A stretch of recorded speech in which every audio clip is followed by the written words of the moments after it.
ವೈಯಕ್ತಿಕ ಟೀಕೆ ಮಾಡ್ತಾ ಇರೋದು ಹೊರತು ನನ್ನ ಪ್ರಶ್ನೆಗಳಿಗೆ ಉತ್ತರ ನಿಮ್ಮ ಹತ್ರ ಇಲ್ಲ. ನಿಮ್ಮ ಮಕ್ಕಳು ಯಾಕೆ ಈ ಸಂಘಟನೆಗಳ ಜೊತೆ ಇಲ್ಲ, ಈ ಸಂಘಗಳಲ್ಲಿ ಶಾಖೆಗಳಲ್ಲಿ ಇಲ್ಲ, ಅಷ್ಟೇ ಪ್ರಶ್ನೆ ನಂದು ಸರ್. ತಾಕತ್ತಿದ್ರೆ ಬ್ಯಾನ್ ಮಾಡಿ, ತಾಕತ್ತಿದ್ರೆ ಅದು ಮಾಡಿ, ಅಷ್ಟೇನಾ ನಿಮ್ದು?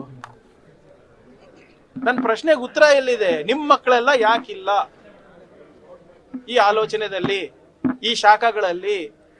ಗೌರಕ್ಷಣೆ ಧರ್ಮ ರಕ್ಷಣೆಗೆ ತ್ರಿಶೂಲ್ ದೀಕ್ಷೆ ನಿಮ್ಮ ಮಕ್ಕಳಿಗೆ ಕೊಟ್ಟು ಯಾವಾಗ ನೀವು ರಸ್ತೆಗೆ ಬಿಡ್ತೀರಾ? ಬಡಗಿ ಹಿಡ್ಕೊಂಡು ನೀವು ಪಥಸಂಚಲನವನ್ನ ನಿಮ್ಮ ಮಕ್ಕಳ ಕೈಲಿ ಯಾವಾಗ ಮಾಡಿಸ್ತೀರಾ? ಅಷ್ಟೇ ಕೇಳ್ತಾ ಇರೋದಲ್ವಾ? ಹೌದಪ್ಪ ಪ್ರಿಯಾಂಕ್ ಹೇಳ್ತಾ ಇರೋದು ಕರೆಕ್ಟು ಅಂದ್ಬಿಟ್ಟು ಅವ್ರ ಮಕ್ಳಿಗೆಲ್ಲ ಬಿಡ್ಲಿ ನೋಡೋಣ. ಯಾಕೆ 4 ದಿನದಿಂದ ನಿಮ್ಮ ಪುಡಾರಿಗಳ ಕಡೆಯಿಂದ ನಮ್ಗೆ ಜೀವ ಬೆದರಿಕೆ ಹಾಕಿಸ್ತಾ ಇದ್ದೀರಾ? ಯಾಕೆ 4 ದಿನದಿಂದ ಮೀಡಿಯಾ ಮುಂದೆ ಮಾತಾಡ್ತಾ ಇದ್ದೀರಾ? ನನ್ನ ಬಾಯನ್ನು ಮುಚ್ಚಿಸ್ಬೇಕಂದ್ರೆ ಎಲ್ಲ ಬಿಜೆಪಿ ನಾಯಕರ ಮಕ್ಕಳು ಶಾಖೆಗೆ ದಾಖಲಾಗ್ರಿ.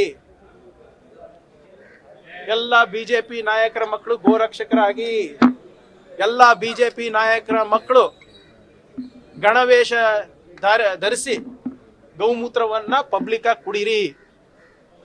ಆಮೇಲೆ ನಾನು ಮಾತಾಡೋದು ನಿಲ್ಲಿಸ್ತೀನಿ. ಇವಾಗ ನಾವು ಏನು ತರ್ತಾ ಇರೋದು, ಕಾನೂನು ಬಹಳ ಸ್ಪಷ್ಟವಾಗಿದೆ. ಸರ್ಕಾರಿ ಶಾಲೆ, ಸರ್ಕಾರಿ ಮೈದಾನ, ಸರ್ಕಾರಿ ಅನುದಾನಿತ ಸಂಸ್ಥೆಗಳಲ್ಲಿ ಇರ್ಬೋದು, ಪಬ್ಲಿಕ್ ಪ್ಲೇಸಸ್ ಅಲ್ಲಿ ಇರ್ಬೋದು, ಸಾರ್ವಜನಿಕ ಉದ್ಯಾನವನಗಳಲ್ಲಿರ್ಬೋದು, ಯಾವ ರೀತಿ ನಡ್ಕೋಬೇಕು ಅಂದ್ಬಿಟ್ಟು ನಾವು ತರ್ತಾ ಇದ್ದೀವಿ.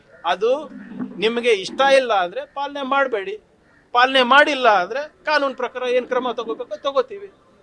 ಆಸ್ ಸಿಂಪಲ್ ಆಸ್ ದಟ್ ಅಲ್ವಾ? ಇದರಲ್ಲಿ ಕಾಂಪ್ಲಿಕೇಶನ್ ಏನಿದೆ? ಆದರೆ ಈ ಸರಿ ಮಾತ್ರ ಬಿಜೆಪಿ ಮಕ್ಕಳೆಲ್ಲರೂ ಬರ್ಬೇಕು ನೋಡಿ. ದಯವಿಟ್ಟು ನಾನು ವಿನಂತಿ ಮಾಡ್ಕೊತೀನಿ, ಎಲ್ಲ ಬಿಜೆಪಿ ನಾಯಕರ ಮಕ್ಕಳು ಗಣವೇಶ ಹಾಕೊಂಡು ಕಲಬುರಗಿಗೆ ಬನ್ನಿ, ಸ್ವಾಗತ ಮಾಡ್ತೀನಿ. ನಿಮ್ಗೆ ನೆನಪಿದ್ರೆ ಹೋದ ಬಾರಿ ನನ್ನ ವಿರುದ್ಧ ಪ್ರತಿಭಟನೆ ಮಾಡಿದಾಗ ಟೀ ಕಾಫಿ ಎಳ್ನೀರು ಕೊಟ್ಟಿದ್ದೀನಿ. ಈ ಸರಿ ಬೇಕಾದರೂ ಹೇಳಿದ್ರೆ ಅರೇಂಜ್ಮೆಂಟ್ ಮಾಡ್ತೀನಿ, ನೋ ಪ್ರಾಬ್ಲಮ್. ನಾನು ಆಗಲೇ ಎದ್ದಿದ್ದೀನಿ, ಏನು ಎಚ್ಚರಿಕೆ ಕೊಡ್ತೀನಿ? ಐ ಆಮ್ ಅವೇಕಂಡ್, ನಾನು ಎಚ್ಚರ ಇದ್ದೀನಿ, ಅದಕ್ಕೆ ಮಾತಾಡ್ತಾ ಇರೋದು.